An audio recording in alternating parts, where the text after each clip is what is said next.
host and founder of the Blexit Foundation, Candace Owens.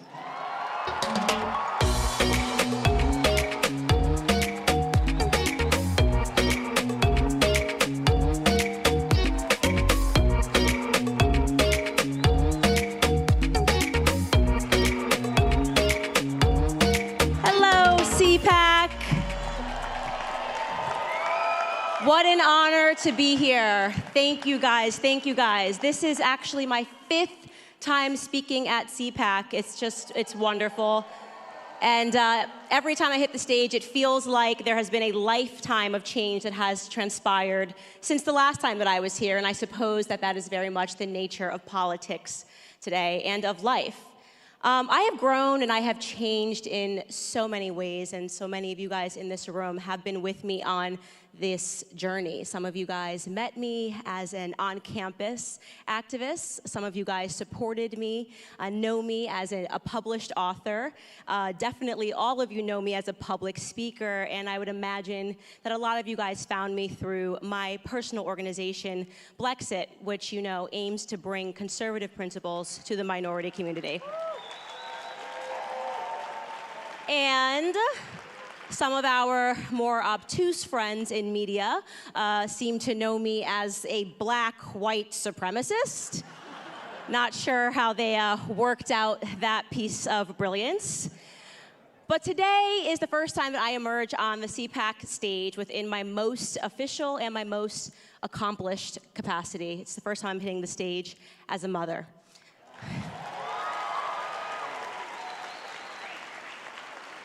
Not just one at home, but also we've got one on the way, and thank you.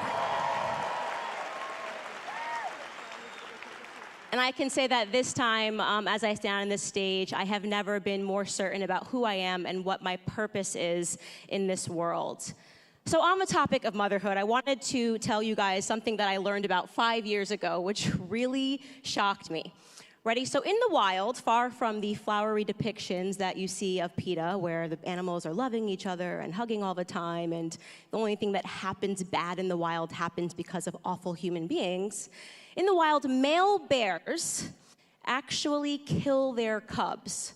So the reason that hunters will seek out male bears and hunt them is because they're trying to preserve the bear population in certain areas. And let me explain that, because it's a weird thing to comprehend, that male bears are not only committing infanticide, but they're also committing cannibalism sometimes. They actually will eat their cubs. So the question is why? Well, similar to the human species, when female bears give birth and are nursing their cubs, they cannot go into heat. But, and this is what the papa bears have worked out, if a nursing mother loses her cubs, the lactation will stop and she will once again become receptive to breeding. So male bears kill their cubs for sex, really, is what it comes down to. Savage, to say the least. But there's something else that I'm getting at, and there is something that is amazing about this story that I learned, and it's that when the male bear does attack, the mama bear fights back with everything in her to protect her offspring, and most times that is a fight to the death. That is actually where the true concept of the mama bear, which we all use colloquially today, it comes from that concept of them fighting to the death for their cubs. And as a result, those of you who live near wildlife will know this. When you see a bear cub anywhere, no matter how cute and cuddly it looks, you do not go near it, right? Because you know somewhere nearby, mama bear is lurking and she will take no prisoners. Now, I share this with you because lately I've been left wondering what our human world might look like if we all drew inspiration from such a notion, a world where even seeing a child signaled a respectable threat and a retreat from would-be predators. To the school boards, to the pharmaceutical companies, to the politicians, and to the bureaucrats who accept money from them to violate our children mentally and sometimes even physically. To, without our express consent, masking them, injecting them, sexualizing them through the education system, to pursuing these ideas of hate ideologies of hate. Today, our children are taught to judge one another on the very basis of their skin, with guiding educational principles like critical race theory. And so the question I have for you all today is, why are we allowed for this? Why have we allowed this? When did mothers and fathers agree to co-parent with the United States government?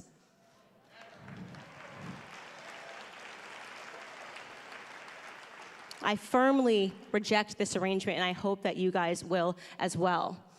You see, in my mind, I believe that the state began assuming control over our households through a very successful campaign that began with radical feminism in the 1970s, which said to women, don't stay at home. Go be like a man. Go to work. Why would you want to stay in the kitchen? Don't make him a sandwich. These ideas that were quietly and subliminally planted into even my mind in the public school system. If you want to be successful, success is not marriage, success is not children, success is climbing the corporate ladder like men. That is the only way to achieve equality. What a wonderful opportunity that represented for the state. Because in mother's absence, the Department of Education began raising our children. And today, we are reeling from the aftermath of that custodial transfer. It has never been clearer, especially over these last 2 years in the era of COVID, just how much power we as parents have ceded to the government. Then there's that fashionable brainwash, which we see at home when you're watching the pollution of the mainstream media narrative that tells us that we ought to just trust the experts, right? Trust the experts. Don't even think about it. Go to work. Trust the experts. Here's what you need to know. You need to put a filthy cloth over the mouth of your innocent child. Trust the experts. On the second dose, the third dose, the fourth dose, the never-ending doses of vaccines, just trust the experts and don't ask questions because you're not smart enough to understand this. The ever-changing, minute-by-minute science, the Fauci science, the Bill Gates science. Trust the experts. And so in response to this, and perhaps on behalf of every mother and father in the world, allow me to clarify this point.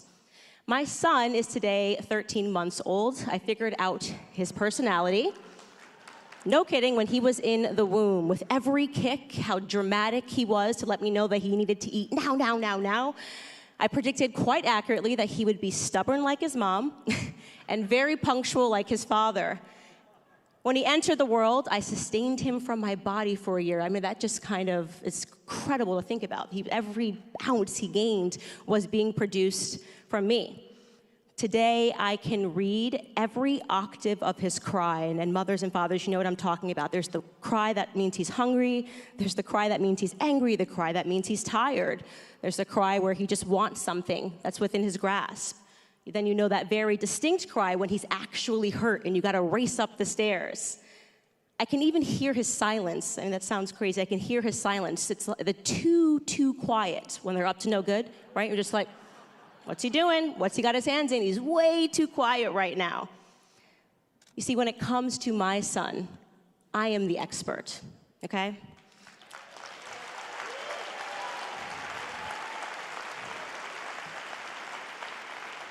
And so, ladies and gentlemen, as we dive into this panel, I want to remind you all in this room to be encouraged and to have the power to recognize that when it comes to our children, we are the experts. We make the decisions. And so we've got a great panel today, and please give a round of applause to welcome some of these real experts to talk about the most important battle that we as parents face today, the battle for our children against the state. Ladies and gentlemen, please welcome Virginia parent Stacy Langton. From North Carolina, Representative Ted Budd. From Illinois, Representative Mary Miller. From National Review, Deroy Murdock. And I have two in the public school system and four in private school. And I had seen a couple of stories on the news about some parents taking these pornographic books that they had found in their children's, coming home in their backpacks or whatever. And I thought, well, is that a thing now? Is that something I should be worried about? And should I be looking at what's going on at the high school? And I looked the books up, and they were there. And so I took them to my school board meeting, and I showed the images, and I read them out loud to my school board. And they didn't like that very much. Did they not like that the books were there, or did they not like that you had discovered that the books were there? They didn't care that the books were there. They didn't like that I brought it to the public's attention. And that's, something that I felt like I had a duty to do that as a parent because I'm a Christian. Right. This is something that, this shouldn't be going on in our schools. We actually have obscenity laws in the state of Virginia. Every state has them. And you cannot present this type of material to children. It's actually listed on the American Bar Association's website as grooming. You cannot show sexual images to children under the guise of even education. So I had a duty as a parent to bring this to the awareness of other parents. That's why I did what I did. Okay, I want to shift, thank you very much. I want to shift to Representative Ted. You represent North Carolina. Is that District 15, is that correct? District 13, yeah. 13, it's my lucky number. I want to ask you a question because we're seeing so many parents that are concerned and showing up to school board meetings. The school board meetings are angry that parents are asking questions, and it's very clear that we've ceded control to them. Particularly when it comes to COVID, there was a lot of concern. We know the science is in. Children are not at risk, more at risk certainly than the adults who are allowed to roam around freely without a mask in society. What's going on at the government level? Well, what we're seeing is more engagement than ever from parents. Pretty much school boards for a long time, people were not engaged. They would look to their federal races, the state Senate, the U.S. Senate, the state House. But now people are coming out of the woodwork, great parents, mama grizzlies, to run for their school boards. So this is fantastic. But from the U.S. House, we're seeing legislation that recognizes, as conservatives, that we're seeing more psychological damage to these children. We're seeing more depression, more obesity. We're seeing a rise, almost double the amount of self-harm cases from our adolescents and down.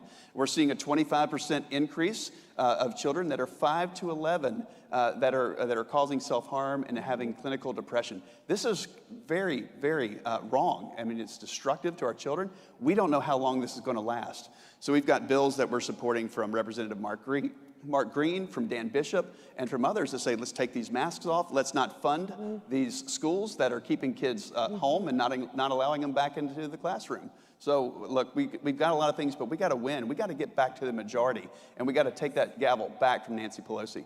Absolutely. Yeah. And Representative Mary Miller, I'm going to shift to you. You represent Illinois. That might be stating that if a teacher or a student says that there's two genders, that they're guilty of harassment, which is setting up our teachers to be fired and our students to be disciplined. So I went at it with him and asked him, how many genders are there? He tried. Active child abuse, right? When you're purposefully teaching children the wrong ideas, purposefully confusing them, particularly in matters of sexuality. Right. And I know that the parents just feel like they don't have any power here. How is this not something that the police should be dealing with? You drop your kid off at school, they're trying to talk to your kid about sexual ideas. They're telling them non-truths. Your kid's coming home confused about their gender. That could lead to, a devastating life psychological consequences. Right. It's really about grinding down every institution that has made our country great in order that they can unmake this. When you look, even as many problems as we have in this country, let's give an example of the border. Which way are they coming? Are they fleeing or are they coming here? They're coming here, but this country is great, but there are people that fundamentally in government, on the left, that are progressive, believe this country is fundamentally bad. It's not a perfect country, but it is the greatest country on the planet, and we have to protect it. All right, Mr. Deroy Murdock, I got to get to you because I know that we have a lot in common, and we were speaking backstage about just how much the education system has really become predatory to everyone, but particularly Black Americans in inner cities. Looking at these statistics of illiteracy, it is completely predatory. So I want you to speak a little bit about the differences that you see in the education system compared to when you were growing up, 60s and 70s. Not going to say how old you are, don't worry, don't worry. Around that time. That general era. That general time to today. Yeah, Candace, thank you for the question. I grew up in Los Angeles, California. I live in New York City, but I spent the first 18 years of my life in Los Angeles. I went to 6th Avenue Elementary School, which is probably about 95% black, as you said, in the 60s and 70s, that general era. And we used to start class with the Pledge of Allegiance. We learned our history. We learned that George Washington was a good man who founded our country. Abraham Lincoln emancipated the slaves. It was a great country. We're proud of it. And we celebrated things like, 4th of July is coming. Isn't that great? Before we had President's Day, we had George Washington's birthday and Abraham Lincoln's birthday, which we celebrated. And in this 95% black school, we did things like learn how good the country is. We actually had lessons where we learned how to write. We learned how to do math. We didn't spend any time talking about gender. That didn't come up until sex ed in junior high or high school. And the stuff that's going on now that I hear about is just completely alien. It seems like it's dropped out of another planet. Right. And now kids spend a lot of time learning how to hate themselves, hate people of other races. We'll talk about critical race theory in a bit. And it's a totally different agenda, and it doesn't seem to be about learning skills so you can succeed as an American citizen, but learning how to hate your country. And I heard the word child abuse. I describe the current government school system as a system of institutionalized child abuse, and I think that's charitable to put it that way. And on the topic of race, I always say that it seems that the left has gotten so progressive that it's become regressive, right? So they said, we've got to break away from black Americans being systematically deemed underprivileged. So what we're going to do now is we've gone so forward, we're going to tell them that systematically they're underprivileged and that white people will forever be privileged. It's interesting to see, how are black parents not recognizing this who grew up during your time? Are they recognizing this, how dangerous this is, and that their children are actually not learning anything of value that will help them to become, productive human beings in the future? I think you're seeing more black parents speaking out at school boards. You see some video of people at their school boards, black parents, coming out and saying things like, excuse me, my little girl's not a victim. My little boy's not oppressed. Yeah. These are little black boys and little black girls who have every opportunity, if they take advantage of that opportunity, to succeed beyond their wildest dreams. And I find it amazing the critical race theory people talk about how oppressed black people are and how white people are oppressors. It's an racist country, et cetera. And I just remind them, does anybody remember that we actually had a black president in this country for not 4 years, but for 8 years? Elected and reelected comfortably? Does a racist country let that happen? And so I think you are thankfully hearing some black parents speak out and reject this garbage and throw it into the trash. Throw that garbage into the trash where it belongs. Stacy, I want to come back to you because you started an organization called Mama Grizzlies. And can you tell us a little bit about that organization and its aims? Well, right now, the biggest thing that I'm working on is I want to be able to get some type of a labeling system for these types of books, because we have a labeling system for everything else. The MPAA has ratings on films, and that's to protect kids from, seeing pornography. You can't go into an R-rated film if you're under the age of 17. We have it in the music industry, and that exists because of what Tipper Gore did. And by the way, she was a Democrat, right? And her whole fight was against pornography in the music industry. And she won that battle. She's the reason why we have parental advisory labels on music to this day. So in Mama Grizzly, to tie in with that Mama Bear theme, and I'm still traumatized by your Bear in the Wild story that you told at the beginning. I did not know any of that. but we're going to call it Paw Prints, Parental Advisory Warning, PAW. Paw Prints would be the acronym for the label. And it has the paw print symbol. And that's because there's going to be some effort to sort of close a loophole that we have in some of the laws in this country, in every state, that are exempting these types of materials in libraries. And that's how these radical librarians are getting away with this right now. It was intended in the 70s to allow sex education. Well, sex education is not X-rated depictions of the act, right? That's not what we meant to do for children. And so now you have radical librarians who are driving a truck through that loophole and bringing in all kinds of X-rated material. So until that loophole can be closed on the legislative front, if we label the books, at least then parents won't be shocked when something is coming home in their backpack. It would have a label on it, the paw print warning, and then they would know, whoa, there's something in this book. So that's my goal right now, and maybe I'll be successful like Tipper Gore was in the end in winning that battle. Representative Budd, what role is the Department of Education playing in all of this? way too much. We need to make this as local as possible. And one of the things we need to do is with the DOE or Department of Education is to reduce their funding or eliminate the funding for those schools that are locally that are not open to these kids. Your taxpayer dollars are going to fund schools that aren't even opening. So that's a real problem. And one of the real problems that we're hearing, even with all this garbage that's being shoved on these kids, is the crowding out effect for what we really need to be teaching them. I mean, there are things like science, technology, engineering, mathematics, that really needs, and our history and patriotism that needs to be taught to these children. But they're jamming full of a social agenda, so they're not getting what they actually do need. Right, and I think that there's probably a more sinister reason for that, and this brings me back to the race issue and perhaps why when slavery was an institution in this country, Black American slaves were not allowed to learn how to read, right? Because you can't really enslave a population if they're educated. So I see something much more sinister in terms of this focus of trying to get kids to pay attention to these bogus leftist policies that are not going to be able to help them. These kids are vulnerable because of the lack of education.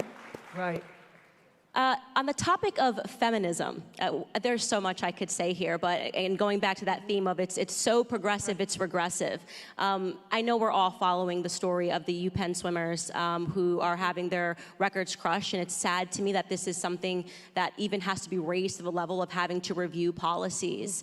Where are the feminists, the self-proclaimed feminists on this particular topic? Well, that's a good question. They care more about being woke than they do about our daughters. On day one, President Biden signed executive orders redefining sex in Title IX as being gender identity.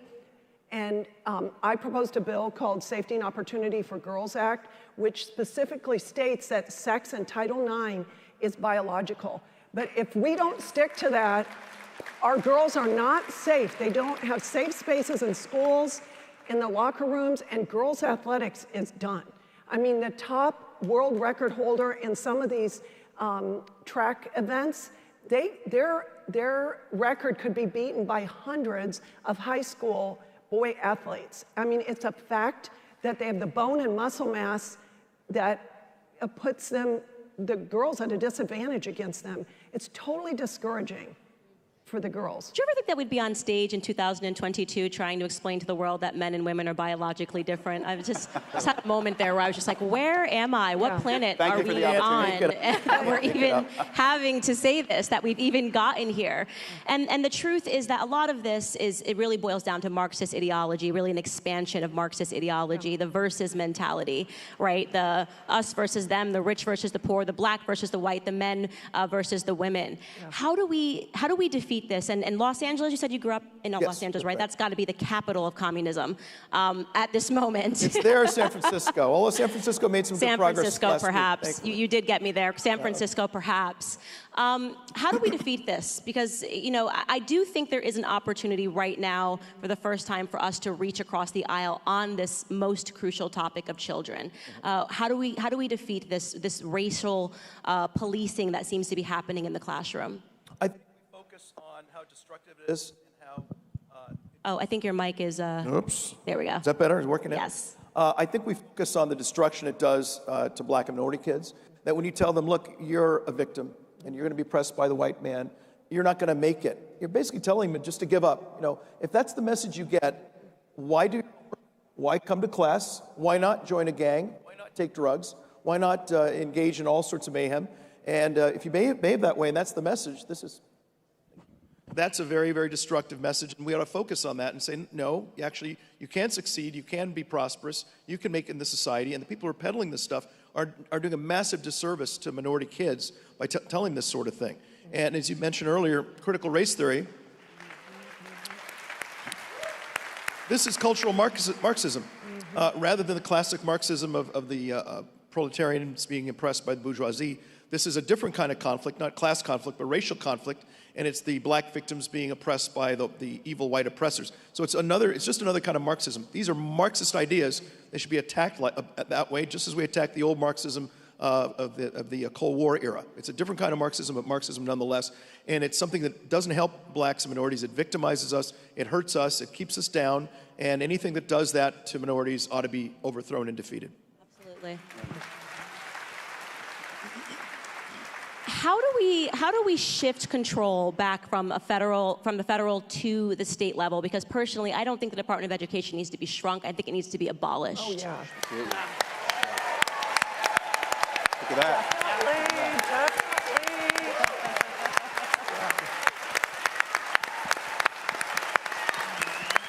That's the problem. Thank you, guys.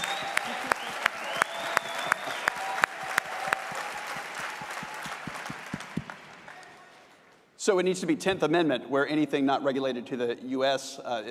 Constitution and the U.S. government needs to be to the states. Yeah. I would also say this is about institutional power. And what we're seeing is everything from governments, we're seeing education, and all that needs to shift in media. And by the way, thank you for new media, for what you're doing with podcasts, what you're doing, because I go home and my wife says, and my daughter, who happens to be here, she says, did you know what Candace said? So that's a great education for me. So thank you for what you, all of your colleagues that are putting out conservative media that we can get a hold of, bypassing mainstream media. Yeah. So thank you. Yes. Yeah. But this really starts and gets fixed at the kitchen table. This is about us being better us and then raising the next generation in the right way. Absolutely. It's on us. Mm-hmm. And I'm glad you said around the kitchen table, because that is so central to at least Blexit, my organization's philosophies. And if you track what happened to Black America, really it was this effort from the government to break apart the Black family.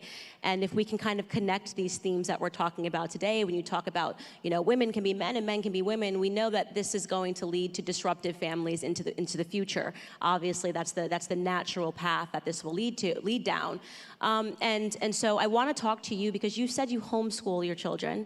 Oh, no, I'm not the homeschooler. You are the homeschooler. Yeah, you homeschooled your children. Yes. So I saw this coming a long time ago. The problem is that we kicked God out of our schools. Yes. Yes. Our country was founded on Judeo-Christian principles. And it says in Jeremiah that we refused to listen to the word of God, or they refused to listen to the word of God, and they ended up having no shame. And it's a plumb line for us. We've told our kids that they've come from nowhere and they're here for no purpose, they're heading to oblivion. But that is the problem. We need to tell our kids they were created by God, they have a gift, they have a purpose, and bring that back into the public school as a foundation. Great. Talking about, how much the world has changed. I remember growing up and quietly being, I just assumed that, the kids at homeschool, they're weird, right? That's what we were quietly told when you're growing up, because we're all being brainwashed and don't realize it. And now suddenly we're going, wait a second, these kids are genius. We all want to be able to homeschool our children. Yes. And a lot of moms write to me and say, it's so difficult, how can we do that with work and these other obligations, which of course the government wanted. Right. What would you say to those parents that really want to homeschool and they just need that extra push? Okay. I want to tell you, I understand. The first day the bus drove by and my kids stayed home, I thought, oh my, what have I done? But it was blood, sweat, and tears. It was totally worth it. My kids, they hold to Christian conservative values. They're productive members of society. They've been able to pursue their gifts. It's very efficient, and it's worth it, people. It's worth it. So. As a homeschool dad, I'll second that. It's more than you denim and hair homeschool. I was buns like, there's two people that homeschool. You homeschool. I'll give Amy Kate, my wife, the credit. Great. I love to hear that. And so it's been, how many children do you have? We have 3. 3 children. Mary tops that. 7, and well, we're getting ready to welcome our 19th grandchild. Yay! Wow. Representative Budd. You see us up here and you're saying, wow, that may be a great example. But my question to you all is, what are you going to do? Are you going to sign up for the school board and run? Are you going to run for state house, state senate, county commissioner, U.S. Congress? That was me 5 years ago. I'd never been in political office before and signed up to run for the U.S. House. Now I'm in Congress. That could be any of us in this room. So let's be engaged like CPAC is teaching us to do. Okay. God has left us on earth to look for opportunities to overcome evil with good, and all of us have an opportunity in front of it. Be of good courage. Yes.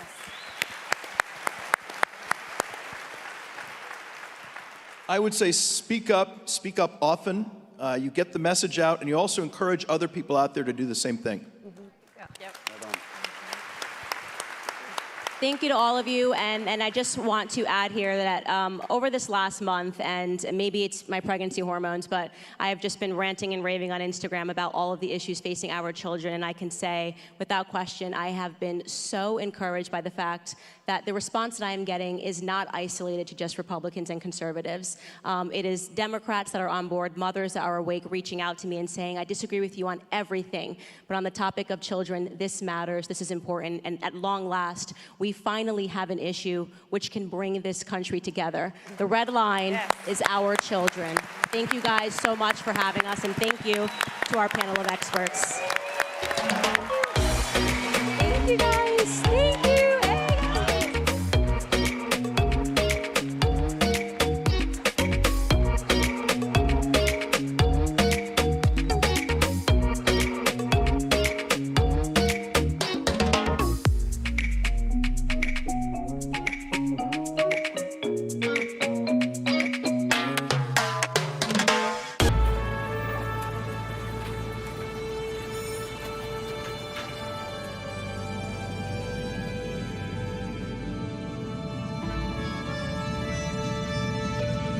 The Florida Lottery is proud to support education by contributing billions of dollars to Florida schools and awarding countless Bright Future scholarships so Florida students can do more